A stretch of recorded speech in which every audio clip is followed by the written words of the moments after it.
All right, hello guys, good afternoon. Before I get started, let me cover a few things. I've noticed some of you are only doing the quizzes and the journals, you're not answering the discussions.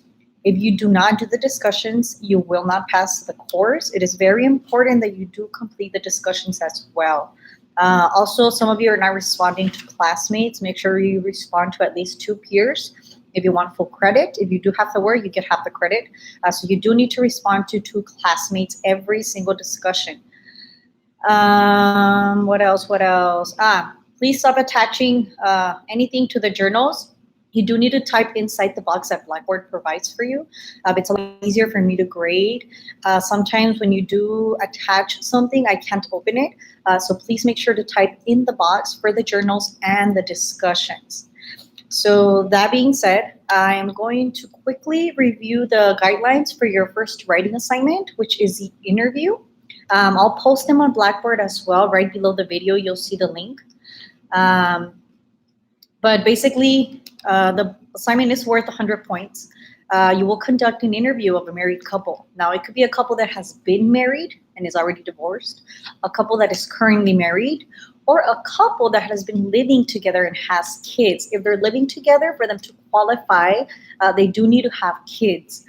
You must interview both members, even if they're separated. You must interview both members for the full assignment. This can be any family members, it could be friends, or it could be your neighbor, anybody. But the only thing is that you cannot interview yourself. So it has to be somebody else. Things that you want to consider for your interview would be, of course, the definition of marriage. You know, what or how do they define marriage? The history of the relationship. You know, when did they start dating? Were they dating? Did they get married right away? Their beliefs in regards to marriage or relationships. The struggles they've had as a couple before, after, and during marriage. Hopes, joys, challenges, lessons from being married if they are now divorced, and any advice that they might have for someone who in the future is currently planning to get married.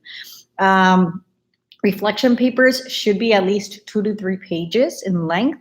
Plus, you must, of course, include the questions that you asked during the interview. Now, when you do include the questions for me, all I want is a list of the questions that you asked during the interviews. I don't want you to type the answers for the questions because you're doing this in your reflection papers. So you should give me a copy of all the questions and then a copy of your reflection paper. Now, the interview questions aren't considered as part of the 2 to 3 pages.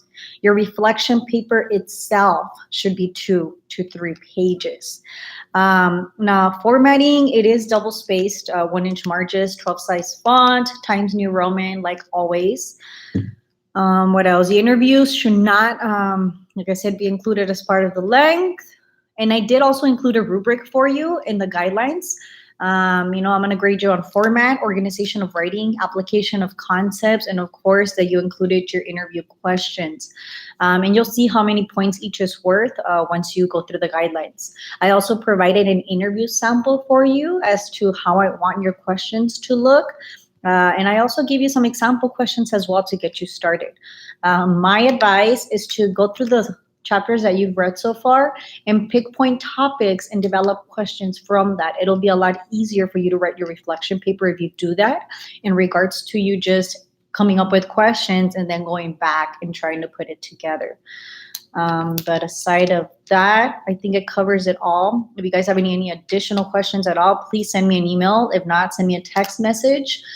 You do have 2 weeks to complete this. This isn't due until next Sunday, but I did want to provide you the guidelines ahead of time because some people like to take their time doing this, or it might be, you might have a hard time reaching out family members that you do want to interview. You could also do phone interviews. They don't have to be face-to-face in case there's family members far away that you wish to interview. So good luck. And like I said, if you guys have questions, please feel free to send me an email.